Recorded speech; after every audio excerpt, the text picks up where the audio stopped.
Yo, JD here, Limitless, and as you can see, back on F1 2020 as always. And for this video, we're going to be discussing a few things that I think, especially recently, literally in the past week, have really helped me just become so much more comfortable at this game. And we're going to be talking over a few races here, a few clips, which I feel demonstrate this pretty well. But starting off with Austria, we're in the McLaren in a nice open lobby. But to get to it, there are a few things that I feel a lot of people can do to really help them improve in their pace and just reaching their potential on this game, because a lot of people, I feel, just try and over practice, just go too much overboard in terms of the details and everything, when really I think the number one thing on this game, and just playing any F1 game, especially if you are on a wheel, because there are so many different wheel brands, so many different cockpits you can sit in, stands, you name it. I think the number one thing is that you just have to be comfortable on this game. And I think there are three things that are absolutely crucial in order to get in the maximum comfort you need. Because if you're comfortable, not just physically, I mean, but just mentally, and just how the game suits your style, then for me, and I think you'll see this in this footage and in other bits of footage, which this is only from a few days ago, I just feel it has now actually just helped me so much in terms of just getting so much more raw pace.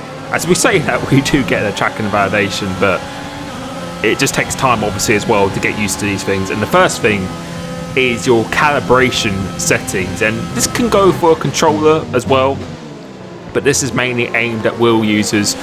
And when I mean calibration, I'm talking about your steering dead zone, your throttle dead zone, your brake dead zone, linearity, sensitivity, all that stuff, which I actually have mine in a description down below, and that's exactly what I'm using in this video. But again, like with setups, you have to find what works for you. And my main point in mentioning this is that you have to set some time aside to really spend a good amount of time going through things such as your calibration settings, so just resting your foot on the brake. Because quite often, someone pointed out to me when I recently did a league race around Austria, you can learn things all the time. You can learn things from anyone, even someone who doesn't even play the game. Now, I was reading through my comments and people were saying that I'm actually resting on the brake, or I'm not going on the throttle aggressive enough. And you thought, you know what, I'm going to go in my calibration settings, just see what actually happens, look over my footage, and there behold, it actually turns out that I'm actually resting my foot on the brake a little bit too long in the apex of the corners, and sometimes I'm actually dragging the brake for a good half a second or second on the exit of the corners themselves. Now, going to here, a little bit of a lock up there, but yeah, that's something, those small details can just really cost you so much time. And therefore I spent a good hour really perfecting those settings, so when it allows me to actually rest my foot on the brake just for a little period and it won't register it, and now I don't drag it when I go through the corners, because that can really upset your momentum and your speed and just the balance of the car. It can make such a big difference. And also the throttle, I noticed as well, my throttle execution, the initial part of it was always pretty good, but I felt like I wasn't reaching the 100% quick enough. So now I've actually changed my throttle, not dead zone, but linearity, so that I can actually get to the end of it quicker without having to press it all the way down. Whichever setting that is, it tells you when you go through the calibration settings of exactly which one it is. I can't quite remember off the top of my head, but I have got my settings down below. But I wasn't quite getting to 100% quick enough. I had to go all the way down on my throttle because I'm just a little bit too smooth when I apply it.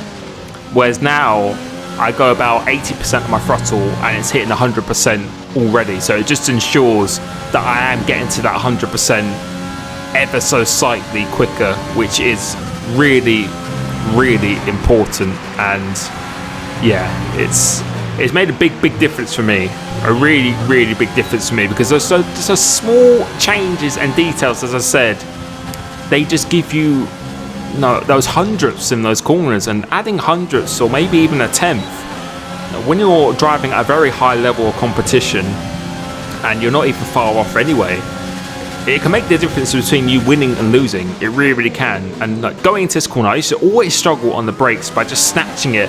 And you are going to lock up still time again. Like some corners, it's almost inevitable that you are going to lock up and stuff. But now I just feel so much more comfortable. Like going through here, not even a lock up going through there. I used to really struggle in that corner. I just immediately saw in the lap time itself that it was just faster. Just finding the right settings for me, and it just gives you so much more confidence. And I said it before, confidence is the absolute key in anything that you do, to be honest. It's the mentality of what you do, and now I just feel like I've just unlocked a new potential that I still need to get used to and tap into, because you're not going to be instantly consistent with it, but I just feel so much better with it. And you can see setting a fastest lap of a 3.7, which I can confirm is a PB in a 5-lapper by absolute million miles for me. And before the end of this video, I have to give a huge shout out to Gravity, the main sponsor and supporter of my channel. This is the best place to buy and sell Bitcoin in the UK, or if you're in Europe. This is something, a little bit of a hobby of mine that I've been involved with in the past few years, and they've been a huge supporter of me. If this is something you want to get involved in, then please check the referral link down below. So moving on to France in another 5-lapper lobby, and this moves me on to my next point, or not tip, but maybe a tip number 2 out of 3 here.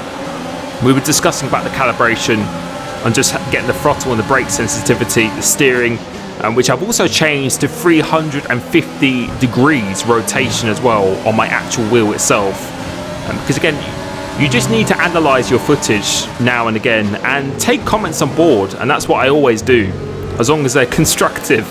I always look at people's comments, and as I said, even if someone doesn't even play the game, it's like exactly what I do when I'm at Alpha managing the esports team.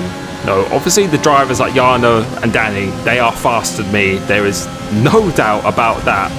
But sometimes you can see things that it's very, very difficult to see whilst you are actually driving, and you are kind of really setting the muscle memory and setting the pattern of the driving style that you drive in. It's very, very hard to break out of that and to actually see from a different point of view. So having another set of eyes, really to ask you a different question about what you should try and what they are seeing, is just so invaluable. It really, really is, and can really help you, point you in the right direction. And that's exactly what happened with the calibration. I realized that I was dragging myself on the brake. I was having to push the throttle down. I wasn't being aggressive enough on the throttle, so I've adjusted those things. I've made those small tweaks, and I feel it's just helped me so much, and it's just given me some instant improvement in terms of pace and consistency. But moving on to the next one, I feel is actually, again, this is all about comfort, all about finding what is going to put you in the best position to get the maximum from yourself. And these are camera settings, and again, these camera settings, the exact one I'm using here, is down in the description, because this is one of the most important things. You can be fast in anything. You can be fast in bumper cam, you can be fast in cockpit cam, as I'm about to go on to a fastest lap I'm about to do here. I find going back to these camera settings for me, a lot of people say that these are very, very zoomed in, and like with setups, like with calibration, and like with everything I'm discussing here today, it is all down to what suits you, because some people might find this absolutely horrendous and they can't focus on the track itself. But with me, the reason why I really like this in-field of view and the really zoomed in view is that I feel it just slows everything down for me personally. Like when I approach the corner, I feel like more of the apex is in view close up. So like in this corner here, the apex is huge for me. Like right here, you can see how much of the screen that takes up. It really helps me enhance my focus on the apex as I'm approaching a corner, because I tried having a bit more of a further out field of view, and the apexes, they just seem to approached me much faster. Although I could see them further in the distance, once I actually got to them, those small tweaks you need to do for steering, it was just so much harder for me.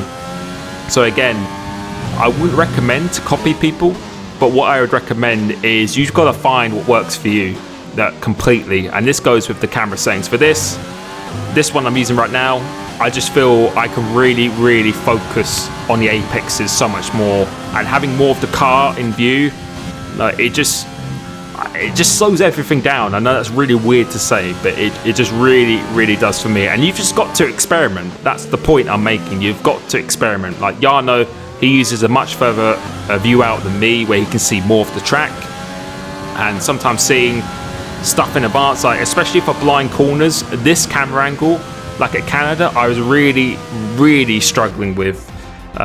So it has its pros and cons, but you've got to go with what is going to give you more of the pros than versus the cons. And then moving on to my final point is the force feedback options and settings that you use. And again, I've put mine down in the description, even my in-game wheel settings as well. Everyone has normally a different wheel. Not everyone is going to have a direct drive wheel like I have. So again, if you use these settings, they will probably feel very different to you than what it does for me. But like of everything I said with the calibration and the camera, it's not good just copying someone else's from a different wheel and expecting that to feel the same or be good, because no, they're completely different pieces of hardware. You've got to go what suits your style, and for me, what suits my style is having a force feedback, as there is an absolute cluster of cars here right now. What suits my style is having a force feedback that is not overly strong, where I'm able to move the wheel very quickly, but I still have a decent weight to it in the slow speed corners. And that's just really important to catch the oversteer, any moments of where the cars go snatch away from me, or are being hit like I am here right now. The way I describe my force feedback is I'm able to really kind of drive this with one hand around the track within 2 seconds of my PB, but it would be very difficult to do it. I know it's kind of a weird explanation, but I know a lot of other people drive with a force feedback where they have like no power steering or anything, whereas mine is not quite with your fingertips with 2 hands. You have to put a bit of effort in, but it's not overly difficult whilst I still have a feeling. Because of me, I know I have a very smoothish kind of driving style. Was almost blow up between these 2 cars, and we're just about staying on the white line for this corner and the next corner, but we do eventually get the move done. But yeah, with me, with my smooth driving style, sometimes it's quite hard to it would be really hard to catch a slide if I had a very heavy force feedback, because it'd just be so much weight to move from side to side. So I have it on fairly low, just to enable me to really be able to catch those moments if they ever do come up to me. And as I just said quite a few times in this video, you have to spend the time to really go through these settings and test it out as much as you can. Now, you really have to look over your footage. Are you snatching yourself on the brake? Are you not turning quick enough in the slow speed corners, which a lot of people were saying to me? And I think that's the reason why at some quality tracks I've definitely struggled, because the low speed, I'm just not changing the steering direction, the degree quick enough. That's why I've actually lowered my rotation from 360 to 350 degrees. So it's not going to be completely in sync, which it still almost is though, but it just gives me that little bit of extra speed and swiftness when I'm in the low speed. And then again, just those small details make a huge difference. And once again, you have to just take the time out to experiment. And if it feels comfortable to you, and you'll notice you're being aggressive on the throttle, you're not snatching up, you're able to catch slides very nicely, spend time with it before changing it again. And when you make these changes, don't go from 360 degrees to like 270 degrees or something like that, which is I know some drivers do use, and it's very beneficial, but I would recommend going down only 10 degrees at a time. Same for the calibration with the dead zone linearity, and even with your camera settings as well. Like, don't go from a TV pod view, full field of view out, all the way down to the closest possible. You've got to make those tiny adjustments and just spend time doing it. But I really think I have found what works for me.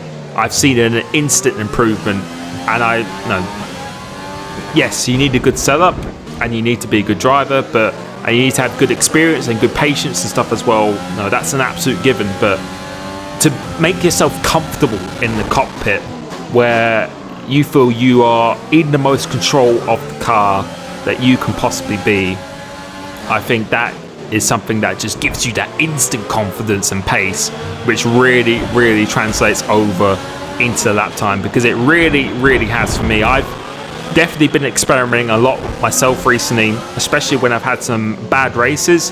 It really kind of puts down your confidence and makes you question if what you're doing is working.